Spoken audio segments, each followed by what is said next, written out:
১৮৩২ খ্রিস্টাব্দ।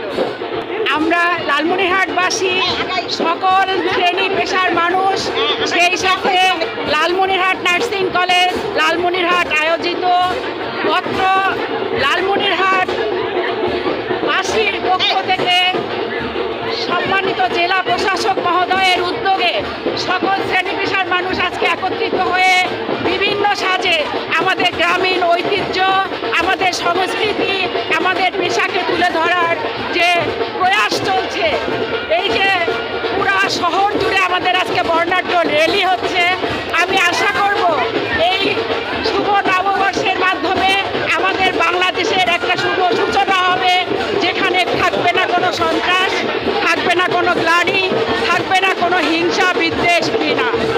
বাঙালি ভালো, আমরা যেহেতু বাঙালি, আমরা বাঙালি সব কিছু করতেই ভালো লাগে। এখন আমরা চাই জানি আমরা অনেক মজা করতে পারি, দিনটা জানি ভালো মতো কাটাতে পারি, সময়টা যেন ভালো যায়। শুভ নববর্ষ। আজকে আমাদের নববর্ষ আমাদের স্কুল থেকে রেলি বের হয়েছিল, তো আমরা 10 জন বান্ধবীরা মিলে একই রকমের ড্রেস বানাইছিলাম। তো স্যারা দেখে মুগ্ধ হয়ে গেছিলো। সেই সময় স্যারা আমাদের বললো যে তোমরা রেলিতে একই রকম ড্রেস করে সবাই মিলে অংশগ্রহণ করবা।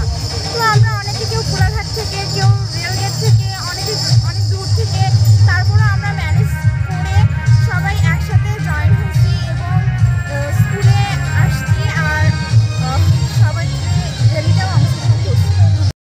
আজকের এই বছরের প্রথম দিনে, বাংলা নববর্ষের প্রথম দিনে আমি সবাইকে বলতে চাই যে আমরা বাংলাদেশে বাঙালি আমরা সবাই একসাথে এই দেশটাকে সামনের দিকে এগিয়ে নিতে চাই, এবং তার মধ্যে বিশেষ করে শিক্ষার মাধ্যমে। আমরা যেহেতু শিক্ষার সাথে জড়িত, আমরা চাই যে আজকের দিনের পর থেকে আমাদের সবার একই অঙ্গীকার হোক যে আমরা দেশের সকল শিশুকে সুশিক্ষা দিয়ে সুনাগরিক হিসেবে তৈরি করি এবং বিশ্বের দরবারে বাংলাদেশকে একটি সেরা দেশ হিসেবে উপস্থাপন করি। এটাই আমাদের প্রত্যাশা। ধন্যবাদ। দিন থেকে আগামী সব কিছু শুভ হোক। আগামী দিনে আজকে যেমন সবাই অনেক উৎসাহ এবং উদ্দীপনার মধ্য দিয়ে এই পহেলা বৈশাখ উদযাপন করছেন আমাদের মাননীয় জেলা প্রশাসকের উদ্যোগে, তো আমরা চাই আমাদের এই যে সকল ছেলে মেয়ে যে নতুন উদ্যমে এবং নব সাজে আজকের দিনটাকে বরণ করে নিচ্ছে, তাদের সারাটি বছর এইরকম উদ্যমের মধ্য দিয়ে কাটুক, নির্ঝঞ্ঝাট সমস্ত জরাজীর্ণ দূর করে নতুন উদ্যমে আগামী দিনগুলো তাদের শুভ হোক, এটাই আমরা আশা করি, আমি আশা করছি।